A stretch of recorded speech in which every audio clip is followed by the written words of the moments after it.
When I was preparing this morning, on your website, you have a Kawasaki GPT. And so I thought I would do a little practice interview. I asked it this question. I said, I'm interviewing Guy Kawasaki this afternoon. If I only had one question to ask, what should I ask? And it recommended I ask, what's the single most important lesson you've learned about being remarkable in your career? And how can others apply it to their lives? Now, before you answer, do you want to hear what Kawasaki GPT said? Or do you want to give your answer? I'll give my answer, and you can tell me if I agree with myself. My name's Joel, and I'm a recovering nerd. I've spent the last 25 years bouncing between creative jobs and technical teams. I worked at places like Nickelodeon to NASA and a few others that started with different letters. I was one of the first couple hundred people podcasting back in the early aughts until I accidentally became an IT analyst. Thankfully, somebody in the government said, hey, you're a nerd that talks good. And that spun me off into the world of startups, branding, and marketing for the same sort of researchers and startup founders that I used to hang out with. Today, I help technical people learn how to get noticed, get remembered, and get results. On Nerds That Talk Good, I want to help you do the same. I talk with some of the greatest technical communicators, facilitators, and thinkers that I know who are behind the big brands and the tech talk that just works. Today's guest nerd is the original tech evangelist. Before Thought Leader was even a LinkedIn title, and before Apple was a lifestyle brand, Guy Kawasaki was out there preaching the gospel of the Macintosh, turning early adopters into true believers. Guy is a Silicon Valley legend, a former Apple Fellow, and chief evangelist of Canva. He's the best-selling author of The Art of the Start, Enchantment and Wise Guy, and the host of the Remarkable People podcast. And his latest book, right up here behind me, Think Remarkable, comes out of that podcast. It's amazing. I'm very inspired by that guy. But more than just titles and books, Guy makes people feel the value of a product before they even understand how it works. So if you're a nerd who's ever struggled to explain your big idea, buckle up. Guy is going to show you how to talk so good that people follow, believe, and evangelize with you. Let's get into it. Guy, thank you for joining. Yeah, thank you. So first, a little correction here. I am not the original tech evangelist. Mike Boych hired me into Apple, so he's really evangelist number one.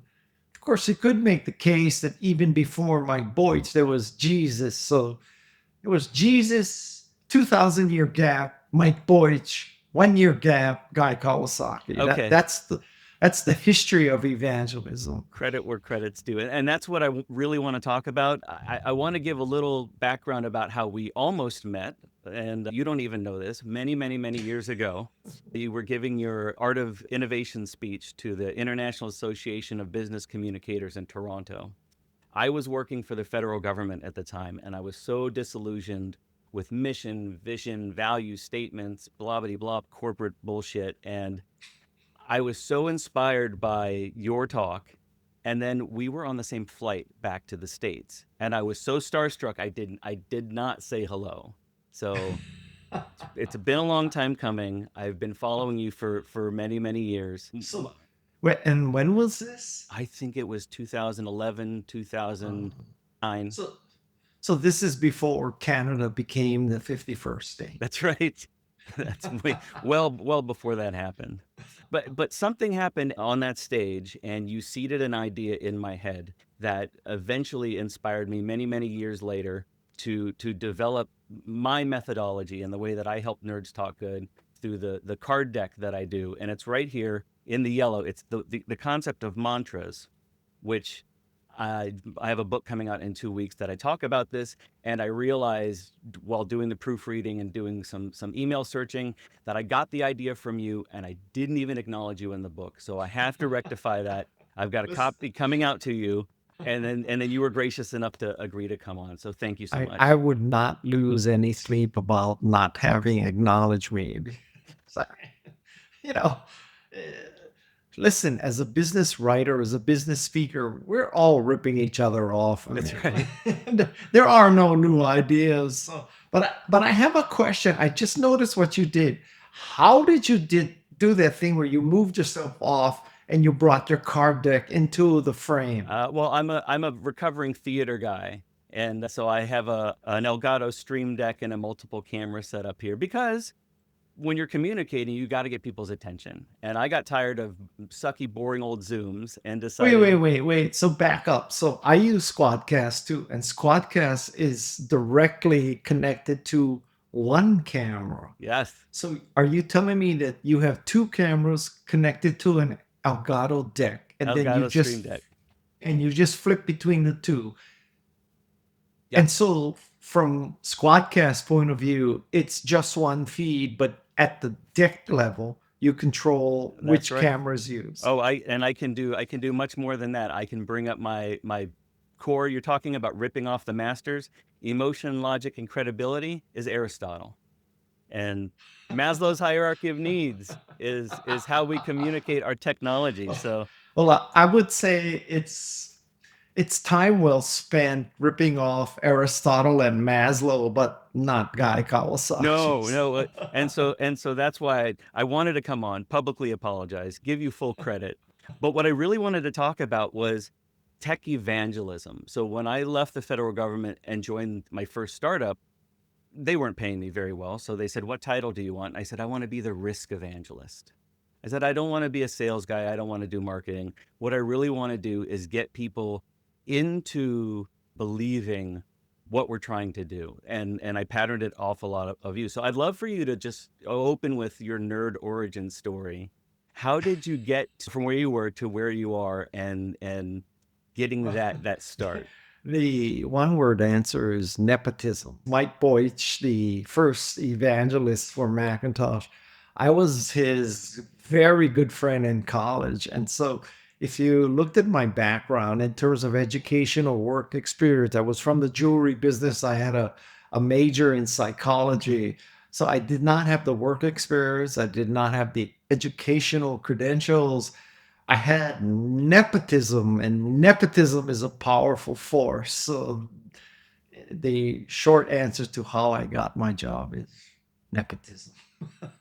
But your background in psychology, and you walked into and immediately walked back out of law school and selling the jewelry, must have taught you something about the art of persuasion. It must have taught you more about people than the developers at Apple. Well, yeah, I mean, that is true. I wasn't totally unqualified for the job. So I went to law school for about 2 weeks. I quit. And then I went back to Hawaii, where I'm from. And then I worked there. And the following academic year, I went and got an MBA at UCLA. And that was a 4 day a week program. So I come from a lower middle income family. I needed money. So I started working for a jewelry company that manufactured fine jewelry. And that is truly hand to hand combat industry. I think many people tend to think of sales as, let's do an A/B test on our whole page. And, if we make the link blue or if we make the link red, do we get a 1% upside in number of clicks or something? But I hate to burst people's bubbles. That's not selling. Right. Okay. Selling is hand to hand analog combat. And that's what I learned in the jewelry business. And that has been the most valuable experience for the rest of my life, even if it's digital evangelism. So, do you consider yourself more of a communicator who loves tech, or a techie who learned to communicate? Where's the chicken and egg on that one then? I would say that I am a product driven, product loving marketer. That I am not a techie. I'm not a programmer.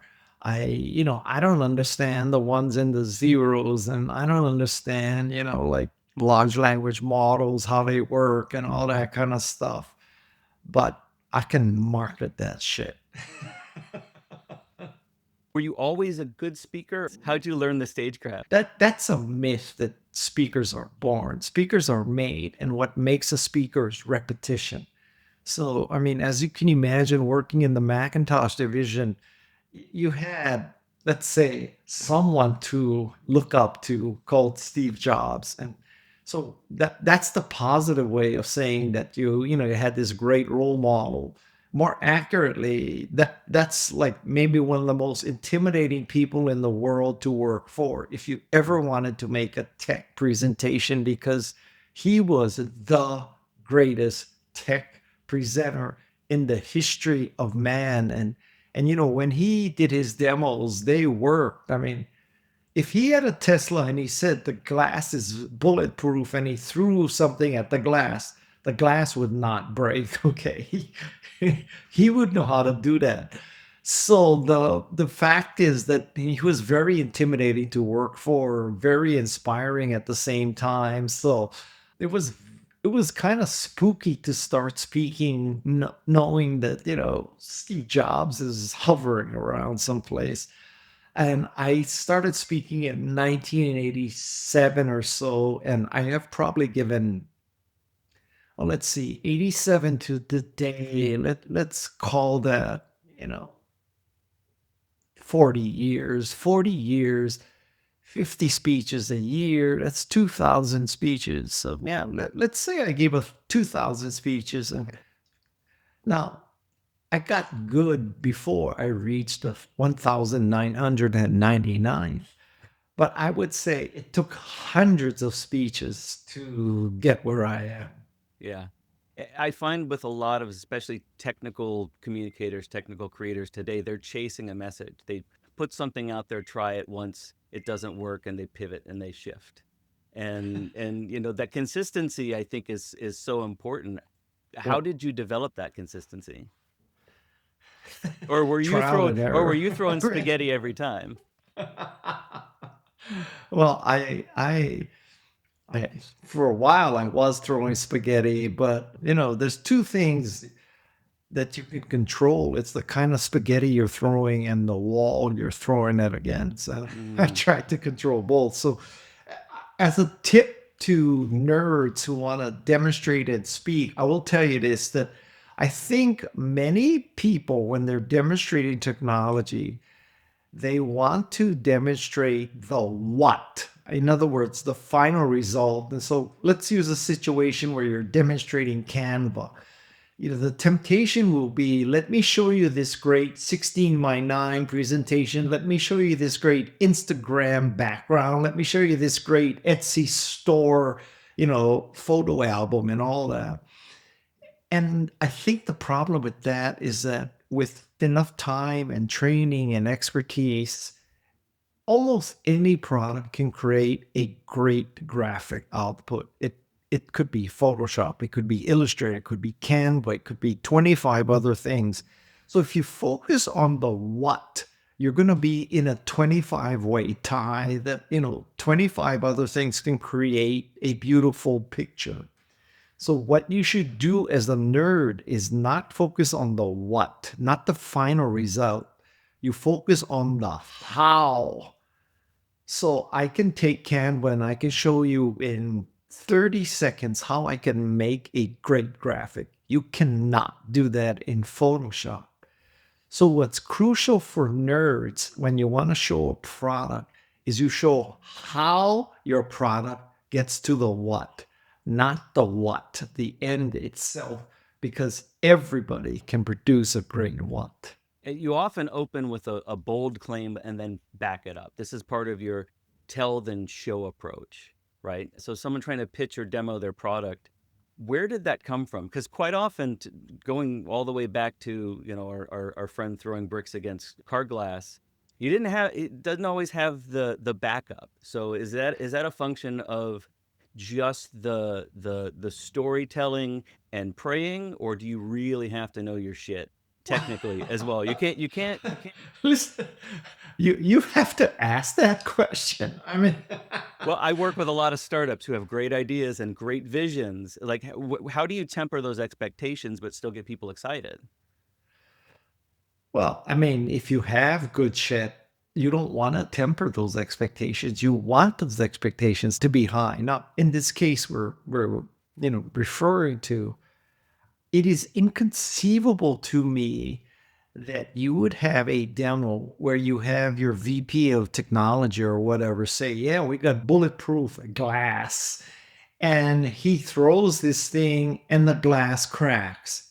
I mean, I just Like, what alternate planet are you living on that says you're going to do a demo in front of millions of people and the glass might crack? I mean, did you not rehearse that about Yeah. 15 times to know the glass would not crack? And so that's not the company that I would depend on, fully automated driving. If you can't figure out, you can throw something against the glass and it won't crack. But yeah, you want me to take my hands off the wheel and let the car drive? I don't think so. And Yeah. I sure as hell am not going to Mars with you or let you put a chip in my head. But anyway, so getting back to these nerds, can I give you more tips for nerds to talk about products? Absolutely. That's why we're here. Okay, so tip number one is focus on the how, not the what. Focus number two is never use acronyms in your industry. Never. I mean, you always think that, wow, everybody in this audience is totally sophisticated. So I can say, yeah, we support IEEE standards, or, we have SQL calls, or we have Python, or, whatever. And SNA and USB-C 3 and all that. And you should never use those kind of terms. You should never assume people understands all the terms in your business. So that's tip number two. Tip number three is to apply what I call the opposite test. So there's a temptation when you introduce your product that you think you're doing it isolated and uniquely. And so what you say, you stand up. Let's say you have enterprise software, then you stand up and you say, I have patent pending, curve jumping, paradigm shifting, easy to use, bug-free software. And you think, oh my God, I just blew everybody out of the water because nobody else is going to say that. Well, I hate to tell you, but the person before you and the person after you is also going to say, I have patent pending, curve jumping, paradigm shifting, innovative, bug free, industry standard supporting, easy to use, well documented software. Everybody says the same thing. So the test for you is the opposite test, which is look at the adjectives that you're using, look at the statements that you're using, and ask yourself, is our competition saying the opposite of what I'm saying? So to be facetious, if you're demonstrating enterprise software and you're saying it's patent pending, curve jumping, paradigm shifting, innovative, bug free, easy to use, well documented software, are you telling me that your competition is standing up and saying, well, we have a piece of shit that's slow, buggy, not well documented, it doesn't scale, it's copycat, it's trailing edge, it's premature? Because if your competition is saying that, then okay, God bless you. Say it's patent pending, curve jumping, paradigm shifting, innovative, revolutionary software. But odds are they're saying the same thing as you. So apply the opposite test to everything you're saying so that you are different. And if you can't do that, maybe what you have sucks. Another tip for you. I want, whenever you say something to the audience, I want you to pretend there's a little person sitting on your shoulder, okay? And whenever you make a statement like, we support IEEE standards for compression, let's just say you say that, right, about your software. And then this little person on your shoulder says, so what?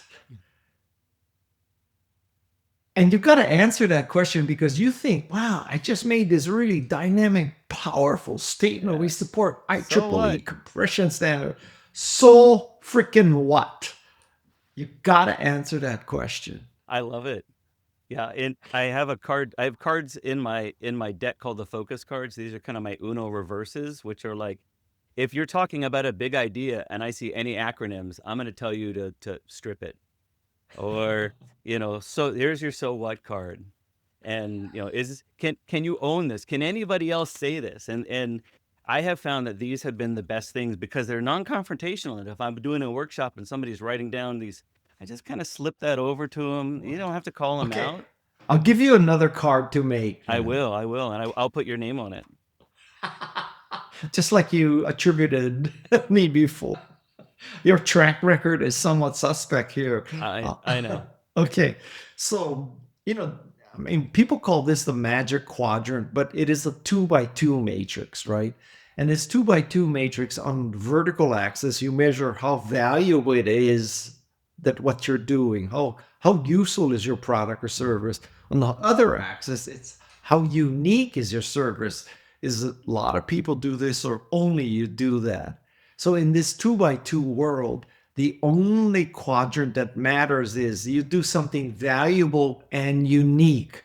So if you're a nerd and you're writing a product or you're making a product and you're introducing this product, ask yourself, how do I get into that corner where my product is unique and valuable? Because that's where history is made. So I'll give you a very good example. When the iPod first came out, that was truly unique and valuable because there was no other device that had a user interface that a mere mortal could operate, that had a wide selection of music, that the music was inexpensive at 99 cents a song. It could hold 10,000 of these things, and the music was legal. There Right. was nothing that could say that. So that made iPod unique and valuable. So you have to ask yourself, what makes my gizmo unique and valuable? And if you cannot come up with an answer to that, you are in trouble. And you should realize that right away. But at the same time, it wasn't a brand new category. I see way too many people saying, we've got no competition at all. And I'm like, well, that's great. That means there's no market and nobody's trying to go after what you're going Exactly. after. When I hear people say there's no competition at all, there's only two logical conclusions. One is what you mentioned, which is that's because there's no market and nobody wants to do this dumbass thing. That's explanation number one.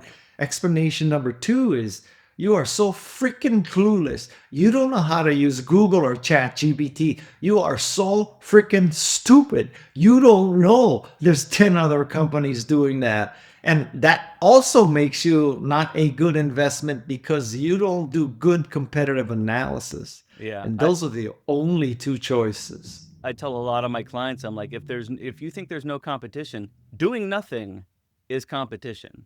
Like just living with it. And if that's all you've got, then maybe you have to punch that up and make that the villain, right? You have to really own this. I call it the stinky sock problem. Like if I'm selling soap, I might say, well, I got a teenage son and we have a stinky sock problem at home, and 9 out of 10 families have a stinky sock problem, and pretty soon the person you're talking to goes, I thought they didn't know they had that problem beforehand. So how do you uh, invent problems, or there are problems that are there, but how do you identify, put a name around them, and get people leaning in and realizing, yes, that's what I've been feeling this whole time? Is that logical, emotional? Where does Yeah, that come well, from? I mean, in a sense, it's you're asking how do you develop empathy, right? Because I think the key concept here is you should work backwards from what the customer wants as opposed to forward from what you want or what you like to do.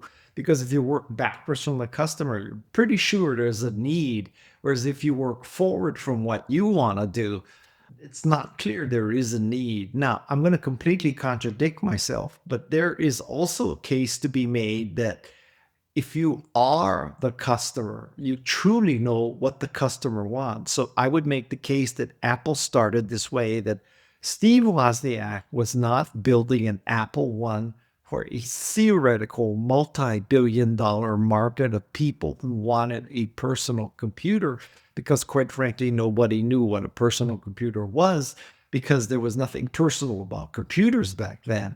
So he was building the computer he wanted to use, and luckily, he was not the only nutcase that wanted to use that.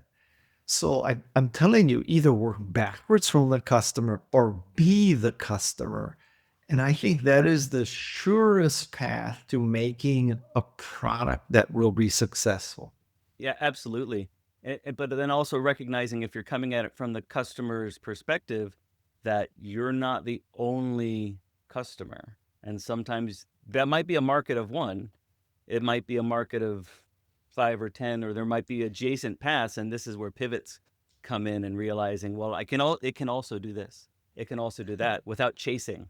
And I see a lot of companies chasing. Yeah. Yeah. Um, what's a communication hill that you'll die on? Something that sounds minor but makes a huge difference in persuasion.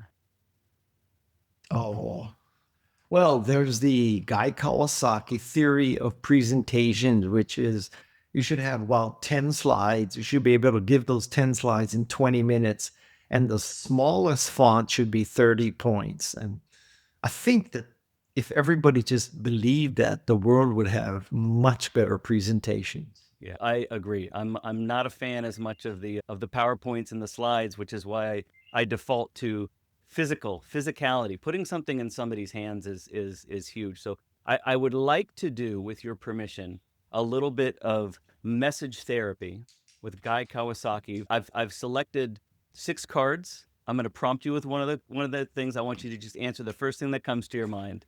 Okay. This is an exercise that I take a lot of my clients through. This is a big idea. What's an injustice in the world that you would like to correct?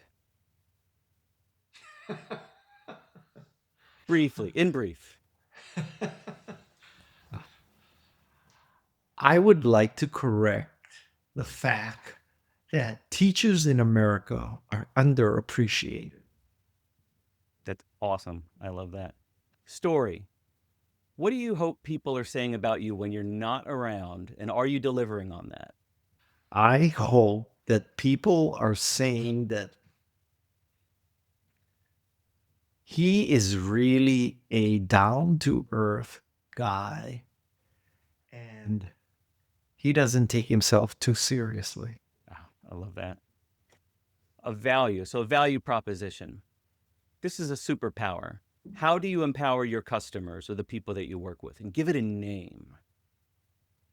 What's Say the this guy? again? The Guy Kawasaki superpower. How do you empower the people that you work with, that you evangelize for? Oh, how do I How do you do empower? it? What's the value exchange from a superpower perspective? What Guy Kawasaki can do is he can cut through the bullshit and get you the information short, sweet, and direct. Oh, I I love that. have very low toleration for bullshit. And I have very low toleration for bullshit coming from me too. That's good. Keep holding yourself accountable. That is so important. A mantra, talking about our mantras. What phrase do you find yourself repeating often? Okay, so first of all, I love that you have a mantra card as opposed to a mission card because I hate missions. Missions are bullshit. Missions are too long. A mantra is one word, 2 word, 3 words. So I have a mantra for my entire existence. And Guy's mantra for his existence is empower people. That's what I do. I empower people with my podcast appearances. I empower people with my podcast. I empower people with my writing, my speaking, my investing, my advising. I want to go down as someone who empowered people. That's amazing. Well, on that, what wins? This is proof points. What wins have you had, and how do you celebrate them? We have quite a career. Where are those wins that really make you go, Well, yes? I mean, you could make the case that I helped Macintosh succeed. You could make the case that I helped Apple survive. You could make the case that I helped Canva become a success. You could also make the case that at the start of the career, there was Macintosh. At the end of your career, Guy, there was Canva. And the 30 years between those two things, you screwed up a lot. Hey, but listen, if you did Macintosh, that's good enough for a lifetime. That If you was a did good, yeah. Canva, that's good enough for a lifetime. If you did both, you really got lucky. Yeah, yeah, and celebrate your failures as well. I mean, because they do teach you something. Last one, and the card deck's generally for technical companies, but this one is logic and credibility building. how does your solution or your process of evangelism simplify complex processes? What do you take people through? What's your process? Not to give away the secret sauce. Well, I mean, in a sense, we've been discussing this whole thing, right? I mean, I told you that first of all, you got to make good shit. Secondly, you got to show people how your product works, not what it produces. And third, I'm telling you, mentally, you need to be in that corner where you're unique and valuable. So I've given you everything you need to know to make a successful product. I mean, at least at the high level now. I mean, what else can I do in 30 minutes? I mean, Yeah. I want to peel back to your bookends, to Apple and Canva, which are two very successful, but simple to an extent, products, right? And what they really do, talking about empowering, is empower non-technical people. Is it accidental that is the focus of those companies, because they're much more complex computer programs, they're much more complex design programs, as you said, but Apple and Canva both targeting the non-technical and making their lives easier. Is that just part of who Guy is, and you're attracted to that, or? yeah, but I mean, I would push back on that, the technology behind Canva and Macintosh are very significant. So, but I would say that anything great can be reduced to very simple value proposition. Mm, I mean, let's say if I said, well, I became an evangelist for mRNA, and mRNA is this process of, developing vaccines very quickly. It's highly technical, blah, blah, blah. But at the end of the day, mRNA makes the world a healthier place. You don't need a PhD in biochemistry to understand that mRNA and vaccination makes the world a better place, a safer place, a healthier place. yeah, yeah, and I think it's telling the story simply, not dumbing down, but not overwhelming, is the balance that you need for tech evangelism. Well, I mean, people don't wake up in the morning saying, if only I had an IEEE standard compression algorithm built into a Python with using a stack that has been built with SQL on top of, I don't know, whatever, right? Yeah. User definable nano code. They want to be safer. They want to be smarter. They want to be sexier. They want to, they want to make graphics fast. They want to be more productive. They want to be more creative. These are not exactly, you don't need a PhD to understand those things. All right, so I'm going to challenge you. From all the buzzwords that you've heard, what is one word, your favorite word, to cut from a sentence, to recommend somebody cut from their sentence? Strategic. Strategic. Ooh, yeah, we see that a heck of a lot. It means nothing. Yeah, it means absolutely. I tell you what it means. In most cases, when somebody says we're working on a strategic, and the second worst word is partnership. Whenever you see the word strategic and partnership, in your mind, what you should parse that to is, our sales suck. Because if you had great sales, you would not be talking about anything strategic nor partnerships. Aw. So my recommendation for you is, remember 3 very important words. Sales fixes everything. All you need to know. Okay, I put this off as long as I can. Thank you so much for sticking with this. This is one of the most fascinating interviews I've ever done. But this is not just a special episode because I have Guy Kawasaki. It's also the first video podcast, and it's also release week of my upcoming book. No, my new book. My book is here. It's called Be a Nerd That Talks Good. It is going to help you turn those blank stares into blank checks. There are color examples in here. Look at this, look at this, look at this, look at this, look at this. You can grab it right now. Amazon's got it. Ebook is only $1.99 until the end of the month. And you can pick it up in paperback as well. If you want a signed copy, get in touch with me. Again, Be a Nerd That Talks Good. You can get it at nerdthattalksgood.com/book. Let's get back to this conversation with Guy. Do you think there's a gadget or an app today that deserves that attention, that full-blown evangelist, but doesn't quite have one yet? Like, what are you seeing that you're like, maybe that you almost are like, man, if I had a second Guy, I would send him over there because that's the technology, that's the stuff that needs the voice. Well, I mean, this is a big answer, but I think that AI is the hugest deal I have ever seen. And I think it's bigger than the freaking industrial revolution. And I use AI every day. And, I hear all these people doubting it and worried about hallucinations and all that. But as a real tool for a writer and a speaker like me, AI has absolutely changed the game for me, and it has made me a much better writer. I'm glad you said that because now I'm gonna play another game. I had this in my pocket.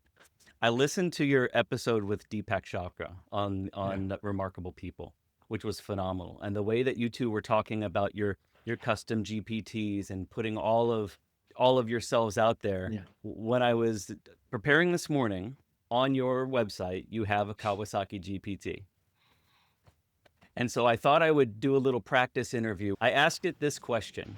I said, I'm interviewing Guy Kawasaki this afternoon. If I only had one question to ask, what should I ask? And it recommended I ask, what's the single most important lesson you've learned about being remarkable in your career? And how can others apply it to their lives? Now, before you answer, do you want to hear what Kawasaki GPT said?